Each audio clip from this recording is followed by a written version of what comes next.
5 tips para mabilis kang umasenso at yumaman.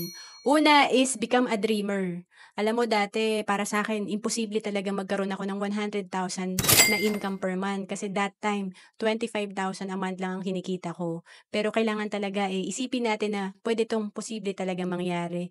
Kaya nagsisimula talaga 'to na magkaroon tayo ng pangarap. Pangalawa, positive. Dapat positive tayo kasi kung negative tayo lalayuan talaga tayo ng mga positive na tao. Kasi kung sino yung na-a-attract natin, the way tayo mag-isip, talagang kung positive tayo, positive din yung maa-attract natin at mas magiging magaan yung pagtatrabaho natin.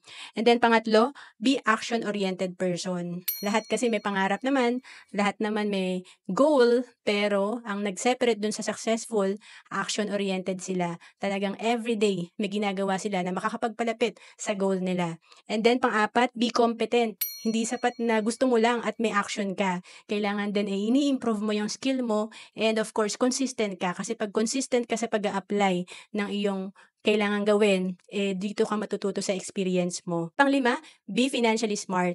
Kung makikita natin sa cash flow quadrant ni Robert Kiyosaki, dapat mapunta tayo sa quadrant na business owner tayo or entrepreneur at maging investor din tayo. So importante meron tayong part-time career, kung meron pa tayong trabaho ngayon, kailangan may part-time career tayo or part-time business and matuto rin tayong mag-invest. To know more about savings and investment, message mo lang ako sa FB, Roanne Celis Capistrano.